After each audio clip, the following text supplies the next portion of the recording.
सुन्दर नेपाल संस्था अन्तर्गत पोषण परियोजनाले यहाँ हामीले यो पोषण गर्न गराएको छौँ। त्यसै सामग्री र सिंहका सामग्रीहरू पनि अनुकरण पनि गराएको छ हामीले। यसमा चाहिँ हामीले हरेक बार खाना जुन चाहिँ हामीले हरेक बार खाना चाहेर हाम्रो खानामा आउनुपर्छ भन्ने छ। यो चाहिँ हाम्रो 4 किसिमका खानाहरू हजुरहरूले देख्न सक्नुहुन्छ। त्यसै गरेर एउटा छ पहिला छ यो हाम्रो अन्नगन्ने छ। अन्नगन्नेमा हाम्रो यहाँ 5 प्रकारका अन्नहरू छन्।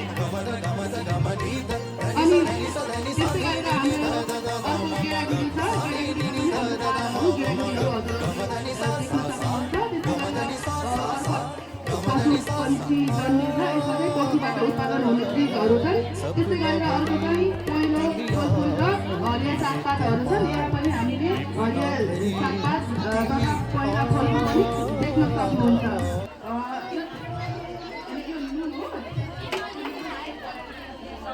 है अनि यो भयो। अनि यो नुन चाहिँ हामीले यो आयोडिन नुन प्रयोग गर्ने यो 2 बालबालिकाको चिन्ह भएको आयोडिन नुन चाहिँ प्रयोग गर्नुपर्छ भनेर हो हामीले आयोडिन त्यो 2टा बालबालिकाको चिन्ह भएकै राखेको छौँ। कसरी लग्नु भएछ चाउलो पकाउनलाई। अनि यो हाम्रो चाहिँ पोषण भइहाल्यो। अनि अर्को हाम्रो यो चाहिँ हाम्रो यो कृषि प्रविधिहरू हुन्। हामीले चाहिँ यो हानिकारक विषादीहरू प्रयोग यो आइपिएम प्रविधिहरू चाहिँ यस्ता किसिमका प्रयोग गरेर चाहिँ हामीले कृषि खेती चाहिँ गर्न सकिन्छ। सदस्य हामीले चाहिँ यो समूहमा देखाउनको लागि चाहिँ हामीले यो कृषिका केही सामग्रीहरू राखेका छौँ भने अर्को चाहिँ हाम्रो यो वास कर्नर छ। वास कर्नरमा चाहिँ हाम्रो अलिकति सामान भए पनि यसमा चाहिँ यो हाम्रो यो फर्स्ट बक्स छ। यसमा चाहिँ हाम्रो घरमै सानातिना बिरामीहरू हुँदा प्राथमिक उपचार गर्नको लागि निमित्त चाहिँ हाम्रो यहाँ सामग्रीहरू छ। त्यस्तै सेनिटरी प्याडहरू। अनि यो बच्चाको लागि चाहिँ हामीले यो 6 महिना पुगेपछि यो हाम्रो यो बालभिटा छ। यो बालभिटा पनि यो खाना सँगसँगै खुवाउनुपर्छ भनेर चाहिँ यो देखाउनलाई राखेका छौँ। त्यस्तै गरेर हाम्रो यो हात धुने चाहिँ हाम्रो अनि हात धुने हाम्रो यो एउटा यता यो टुटीवाला बाल्टी पनि छ। हामीले घरमा यो सरसफाइको लागि यो पनि हामीले अनिवार्य गर्नुपर्छ भनेर अहिले हाम्रो समूहमा चाहिँ सबैजनाले यो गराउनु भएको चाहिँ अनिवार्य छ। यति नै हो हाम्रो चाहिँ। अनि उतातिर फेरि अब पाक प्रदर्शन हुँदैछ, गाउनु प्रदर्शन हुँदैछ हामीतिर पनि हेर्छौँ।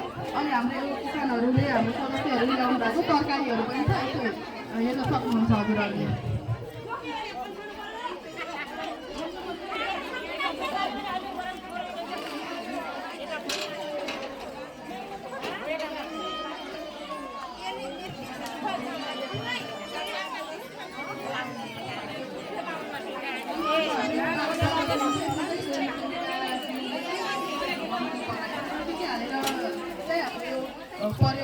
के प्रयोग गरेर चाहिँ यो गाउँमा प्रदर्शन हुँदैछ।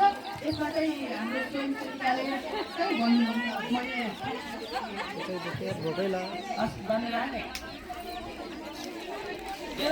चाउलो बनाउन हाम्रो आमासँग सिकाउनु गएको थियो।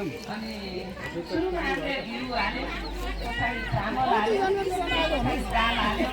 अनि त्यस साथसाथै हरियो सागपात गाजर चकुन्दर सबै मिसाएर अनि यो चाउलो भनेको यही नै हो। लास्टमा हामीले अन्डा हालेर अनि नुनहरू थोरै बच्चाले कतिको खान सक्छ स्वाद अनुसारको नुन हालेर बच्चाहरूलाई खुवाउने गर्नु सिकाउँछ। पहिला हाम्रो आमा समूहमा यसरी चाउलो बनाएर खुवाउने भन्ने थिएन।